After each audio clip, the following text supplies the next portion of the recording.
네, 복음이 개인의 삶에 어떤 영향력을 끼쳐오는가, 복음으로 변화된 개인에 대한 말씀들을 함께 나누었고요. 두 번째로 이제 공동체입니다. 세상이 교회에 뭘 보고 놀랄까요? 깜짝깜짝 놀라는 일, 교회에 무엇을 보고 놀랄까요? 대통령이 그 교회에 출석하기 때문에 깜짝 놀랄까요? 아마 대단한 우리나라의 어떤 재벌이 교회에 출석한 것 때문에 세상이 그 교회를 보고 놀랄까요? 세상이 교회를 보고 교회 무엇을 보고 놀랄까?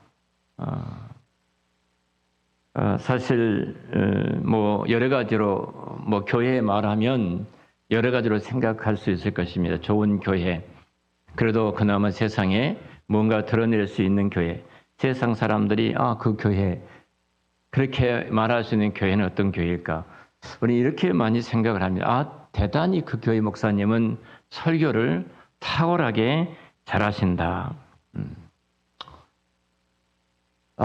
또 한면은 그 교회는 우리 소위 이제 백화점이라는 말도 쓰고 있는, 어제도 그 말을 우리 사역자와 나눴는데요. 프로그램이 다양한 교회, 그래서 모든 성도들의 필요를 충족시켜 줄 수 있는 그런 교회.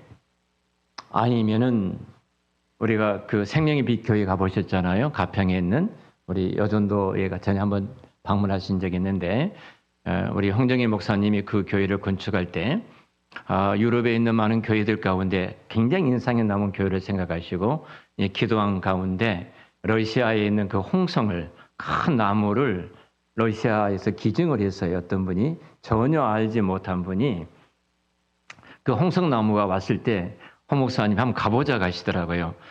그 나무가 쌓여있던 곳에 가서 목사님과 같이 본 적이 있습니다. 이렇게 쭉 이걸로 어떤 교회를 건축할 것인가. 참 아름답잖아요, 교회가. 교회가 참 그 건물이 예부에 깜짝 놀라게 할 수 있는 건물일까? 세상 사람들 특별하게. 근데 예수님은 십자가의 지식이 마지막 전날 밤이시잖아요. 우리가 이 본문이 내용들이, 예수님은 최후 만찬에 식사를 하시면서 이렇게 말씀하십니다. 내가 너희들에게 새 계명을 주는데 서로 사랑하라. 그리고 이어서 예수님이 뭐라고 말씀하시냐면, 너희들이 서로 사랑하면 이로써 세상의 모든 사람들이 너희들이 내 제자인 줄 알게 되리라. 이 말씀을 하셨어요. 예수님이 세상이 지금 교회를 무엇으로 볼 것인가? 자, 이 이야기죠. 제가 합동책에 있었으니까 전도사 때 청년교회가 건축할 때 그 전도사님들이 일부가 청년교회 건축 현장에 갔습니다. 그때 건축하시는 장로님이 설명을 하시더라고요. 청년교회를 유럽에 있는 교회처럼 기념비적인 교회로 지금 세웁니다. 그러면서 이렇게 골조가 세워지잖아요. 큰 건물은. 근데 이 골조가 없는 것이, 우리나라에 그런 기술이 없었어요, 당시에. 그래서 유럽이라든지 미국이라든지 세계 다니면서 이런 건물들을 보기 시작했고, 또 타이루 하나 제대로 붙이지 실력이 없었습니다. 타이루가 잘 떨어지죠. 이런 것에 대해 쭉 말씀하시면서 이러한 성전을 이렇게 세워서 기념비적으로 역사 속에 남는 그 교회를 세우려고 합니다. 그 교회가 얼마나 많이 싸웠습니까?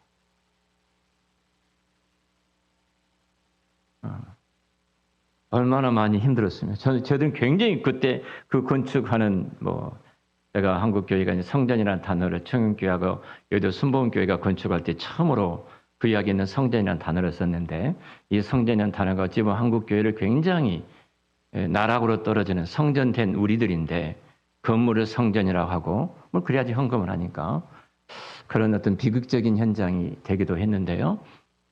그 교회가 지금 어떤가 하는 부분입니다. 고민을 많이 해봅니다.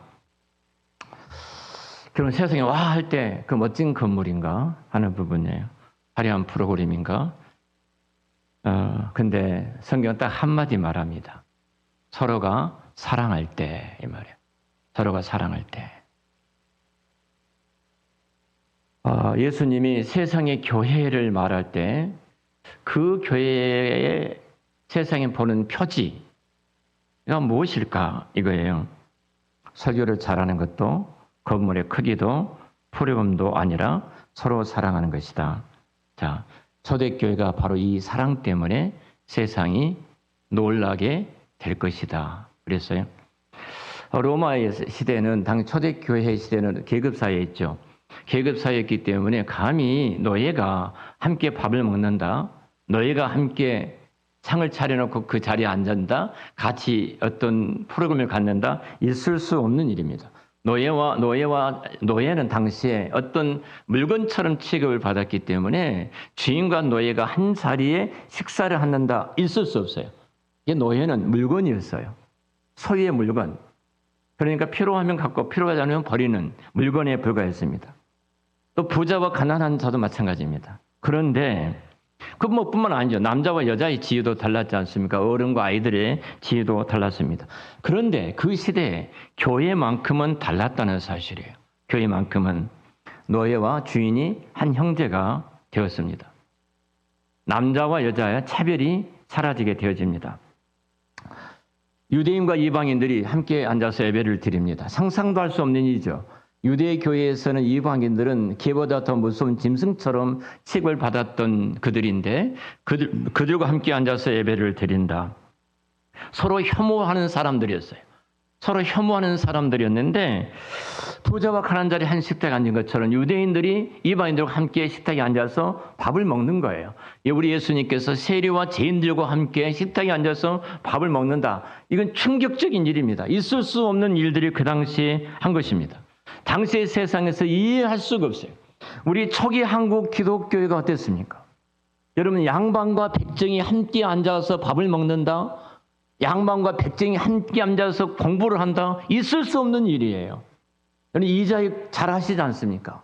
그 모습으로 있었던 사람이 그 교회 목사가 되고 그 주인은 그 교회 장로가 되어진다? 여러분, 우리 기독교의 역사 속에서 충격적인 것은 모든 담을 뛰어넘어 버리는 거예요. 세상에 생각할 수 없는 일들을 교회 안에서 지금 일어나고 있다는 사실이에요. 세상을 두렵게 만든 것이 교회 안에 모든 담을 뛰어넘는 사랑하는 한 공동체로 묶여진 현장이었습니다. 여러분, 오늘 특별히 복음으로 변화된 공동체가 어떤 모습인가입니다. 보라, 로마의 사람들이, 저 사람들이 서로 사랑한 것을 봐라. 유대인과 이방인들이 서로 잡아 죽일 듯이 미워했던 저들이 이제는 모든 것들이 뛰어넘어서 한 자리에 앉아서 같이 밥을 먹고 있지 않느냐.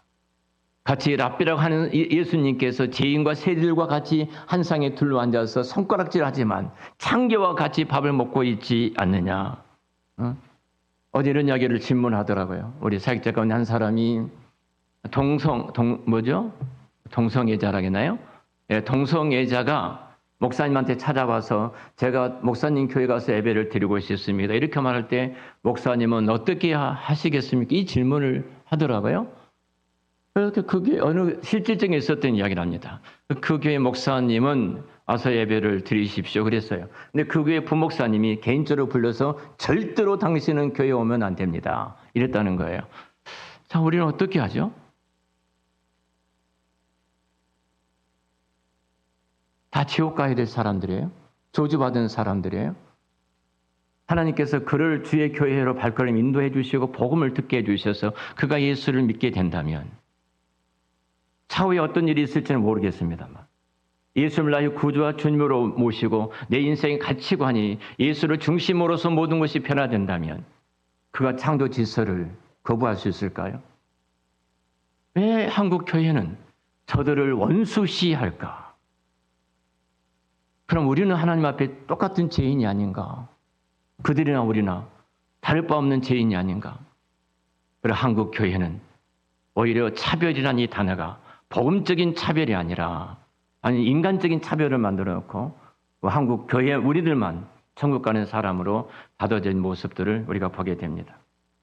복음은 내 개인 예수를 믿어 하나님의 자녀된 이 자리를 뛰어넘어서 복음의 공동체로 만든 것이 복음의 실제적인 능력입니다. 오늘 모두가 다 개인주의 시대에 살아갑니다. 나 밖에 모릅니다. 사람들은 관계보다도 여러분 자유를 중요시합니다. 그래서 이 관계보다도 내가 불편하면 우리는 그 관계를 끊어버립니다. 그래서 관계를 굉장히 귀찮고 부담스럽게 생각한 것이 오늘 시대에 살아가는 사람들의, 그래서 혼자 편합니다. 신앙생활도 혼자 하려고 합니다. 뭐 하나님 믿으면 되지, 내가 예수를 믿으면 되지, 내가 교회 안 나가도 돼. 사실 우리가 어떻게 보면은 그것이 신앙생활이라면 왜 하나님께 이 땅에 공동체라는 이 교회를 이 땅에 세우셨을까요? 그렇게 없이 예수 믿고 그냥 자녀로서 세상에 살아가면 되지. 성경에는 중요합니다. 혼자 믿는 신앙은 없습니다. 성경이에요. 예수님이 내 아버지라 하지 않으셨어요. 하나님을. 예수님이 하나님을 우리 아버지라 하셨어요. 우리에게 주기도문을 가리키면서 우리라고 불렀어요. 교회는 하나님의 가족이에요. 그래서 우리는 교회를 그리스도의 몸이요 그리스도의 지체라고 말을 합니다. 여러분, 손가락 가운데 10손가락 가운데 하나가 떨어져 나가면 그 떨어져 나간 한 손가락이 살아있을 수 있습니까? 떨어져 나간 그 손가락의 역할을 제대로 할 수 있습니까? 그 손가락이 몸에 붙어 있을 때만이 그 건강한 손가락으로서 역할을 할 수 있는 것입니다. 신앙생활도 마찬가지예요. 내가 공동체가 불편할 수 있습니다. 힘들 수도 있습니다. 저 사람 때문에 내가 상처를 입어서 또 상처를 주어서 이렇게 할 수도 있습니다. 그럼에도 불구하고 우리 주님께서 공동체를 세우셨어요. 그리고 공동체 안에 우리를 주께서 두셨습니다. 중요한 것이 뭘까요? 이 공동체 속에서 철저하게 성경은 너가 십자가 앞에서 누구인지를 알라는 거예요. 공동체가 없으면 십자가가 눈에 보이지 않으니까 이 공동체가 없으면 내가 누구인가를 알지 못합니다. 내가 얼마나 못된 놈인지, 내가 얼마나 그 연약함에 있어서 자주 넘어지는지 전혀 알지를 못해요. 그리고 이 공동체를 두시고 그 공동체 안에서 내가 얼마나 하나님 앞에 한없는 연약한 자인가, 죄인인가, 나는 부족한가, 내가 소망이 없는가, 이 공동체 속에서 우리가 바라보는 거예요. 여러분, 결혼이라는 중요한 것도 한 부분이 그러지 않습니까? 제가 말씀드렸던 것처럼 결혼은 서로를 성숙시켜가는 하나님의 놀라운 선물인데, 내가 누구인가를 발견하고 내가 서로를 통해서 성장해 가는 것이 결혼이란 하나의 모습인데, 우리 자신들이 결혼하지 혼자 살면은 나는 완벽한 사람이에요. 조금도 부족함이 없는 완전한 사람으로 우리가 서 있어요. 그런데 분명히 생각해 보십시오. 우리는 교회 안에서도 상처를 주거나 상처를 받을 수 있습니다. 상처를 준 사람도 있고 상처를 받은 사람도 우리 공동체 가운데 있습니다. 그런데 하나님은 이 공동체를 통해서 그 사람을 하나님의 사람으로 온전히 성장시켜가고 있다는 사실입니다. 그 복음은 왜 이 공동체를 만드는가? 이 질문을 해봐야 돼요. 왜 만드는가? 가장 중요한 것은 십자가 앞에 모두가 같은 죄인임을 알게 하기 위함이에요. 목사도 죄인이고 장로님도 죄인이고 권사님도 죄인이고 집사님도 죄인이고 새신자도 죄인입니다. 다만 차이가 있다면 모두가 다 한번 따라서 할까요? 은혜 받은 죄인이다. 은혜 받은 죄인일 뿐이에요. 그래서 교만할 수가 없습니다. 이 복음은 우리 똑같이 같은 자리에 내려놓습니다.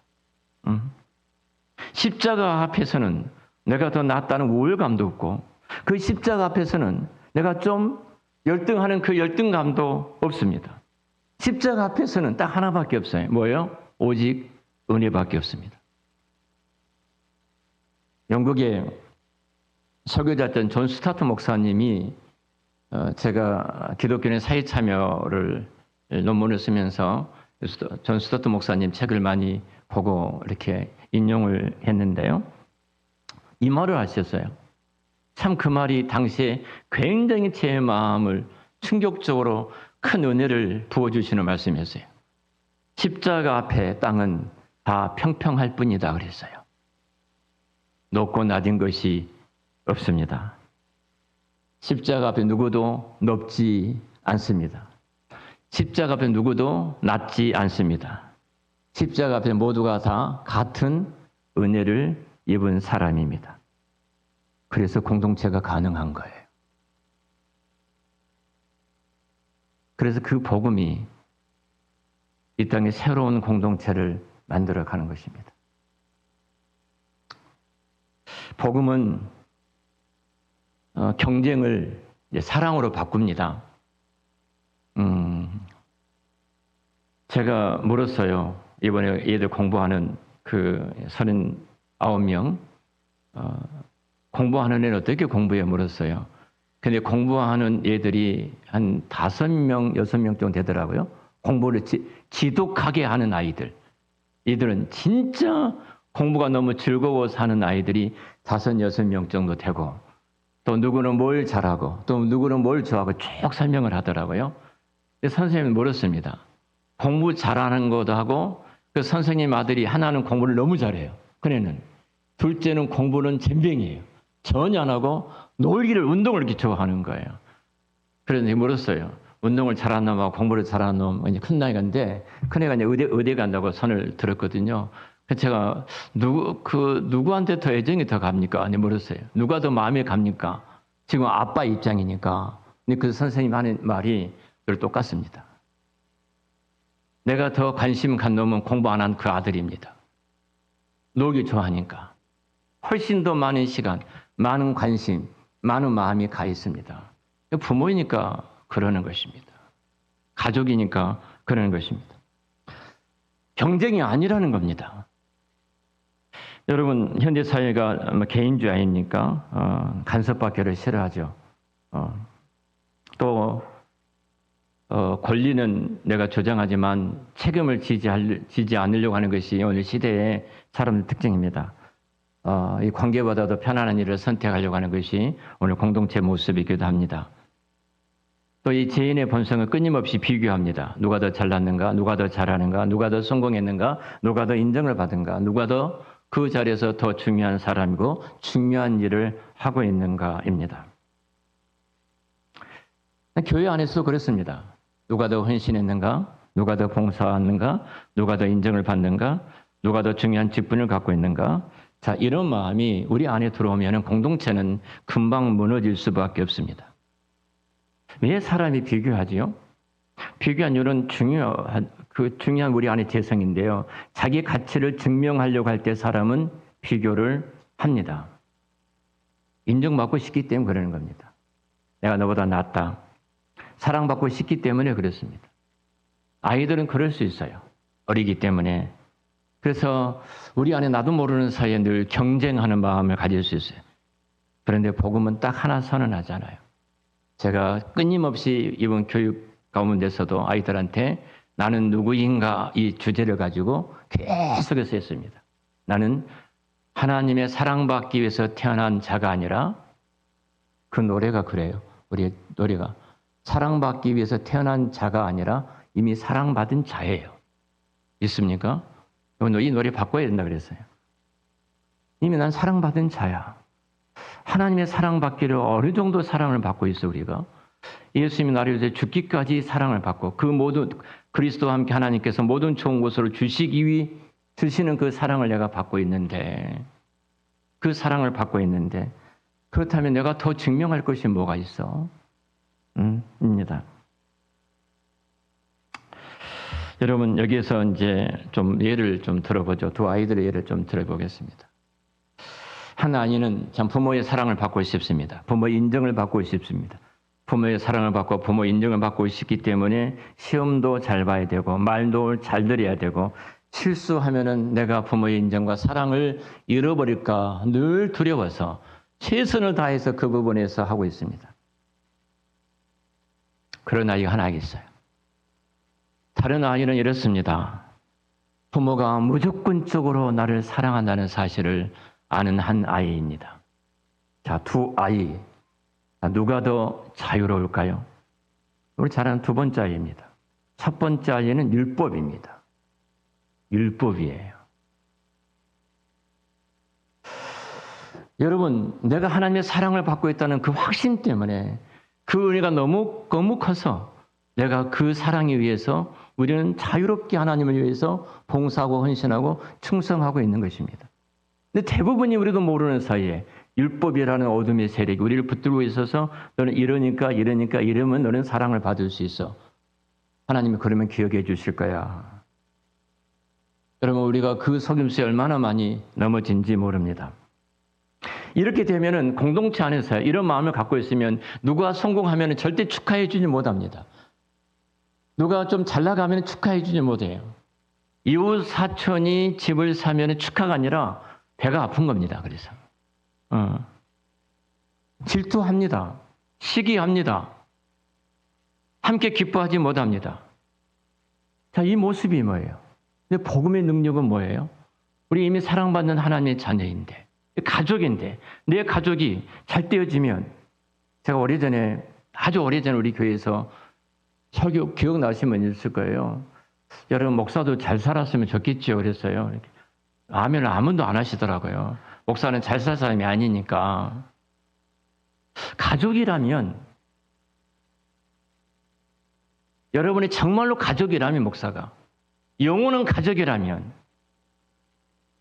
어떻게 살기를 바라시는지 예를 드는 거예요. 예를. 정말 우리 가족 맞는가요? 이 가족은 복음만이 하나로 묶을 수 있어요.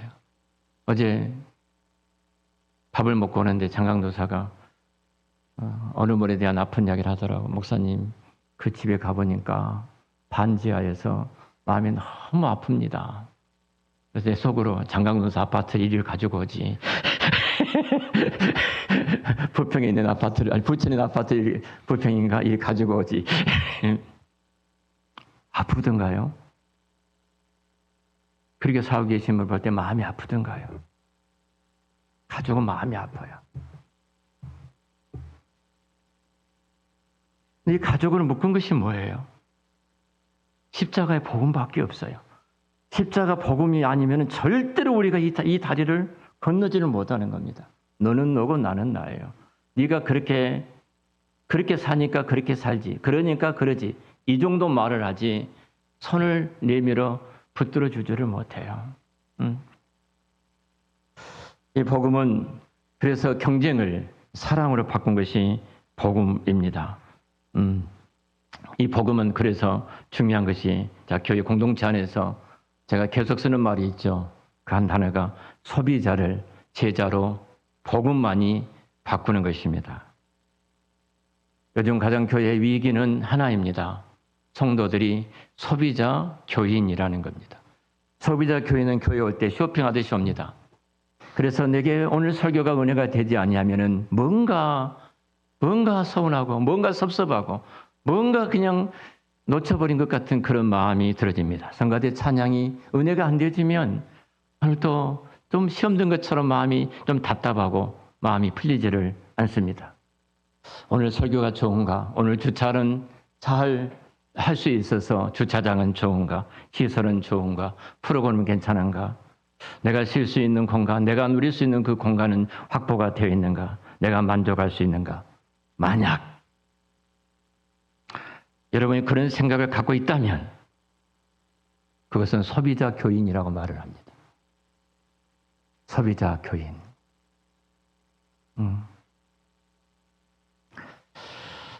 성경은 교회를 소비자 교회요, 소비자 교인이라고 말해. 세상은 그렇습니다. 그렇게 말하지 않습니다. 교회는 섬김의 대상입니다. 오늘 사도행전 2장 본문을 같이 읽지 않았습니다만 그들은 함께 기도했습니다. 함께 울었습니다. 함께 식사했습니다. 함께 나누었습니다. 그들은 교회가 나에게 무엇을 해줄까가 아니라 내가 교회를 위해서 무엇을 해줄까? 그 공동체에 내가 섬길 일이 무엇인가? 그 공동체에 어떤 내 손길이 필요하지? 오늘 당회가 모이고 나서 기도할 때 우리 당회가 우리 다음 세대 사역에 발휘되어지기를 원합니다. 그 기도를 해주시더라고요. 내가 공동체를 위해서 무엇을 할 것인가? 우리 코로나 시절에 어려움을 겪었습니다. 그런데 어떤 교회는 더 건강한 교회가 있었습니다.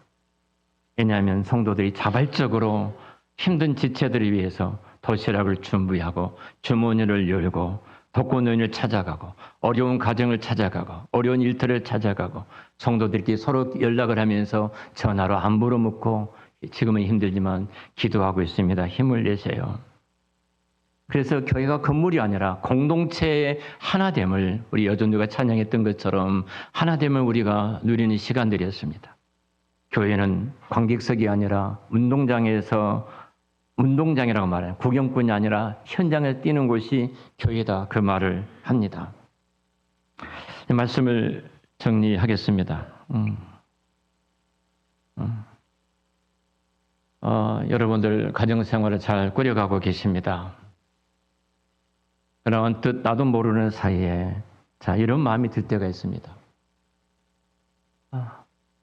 내가 아내를 사랑하는 그 감정이 시들해졌다. 내가 남편을 사랑하는 그 감정이 시들어졌다.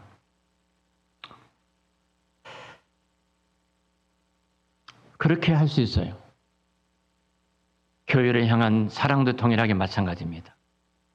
교회의 주인 되신 예수 그리스도를 사랑하는, 신랑 되신 그리스도를 사랑하는 그 사랑이 시들어질 수도 있습니다.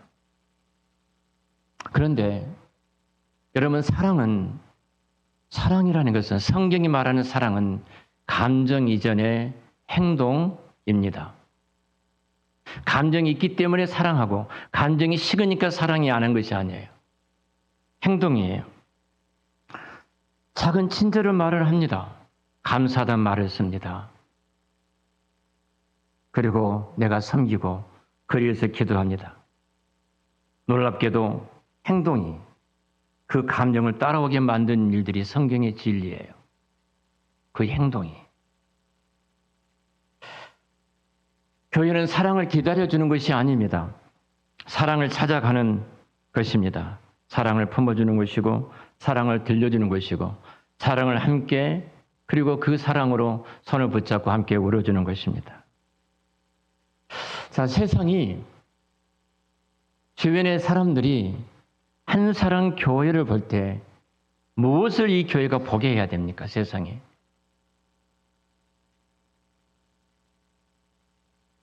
어떤 것인가요?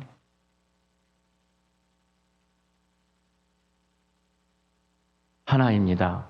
예수 그리스도를 보게 해야 합니다.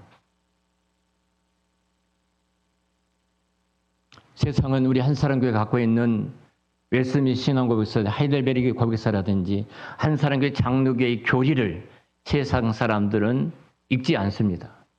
그것에 대해서 관심이 전혀 없습니다. 세상은 이 교회가 사랑이 있는가를 봅니다.